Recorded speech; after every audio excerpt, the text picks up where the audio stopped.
Уважаеми дами и господа, съветници и всички, които издържаха до сега.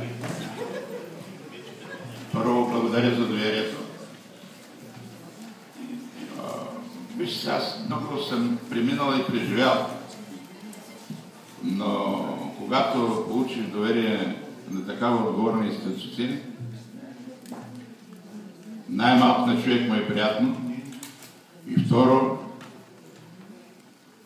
налага се вътрешно убеждение, че трябва да покажеш много повече от това, което си направил до сега. Аз никога не приемам, когато кажеш да всичко от себе си. Няма такъв критерий.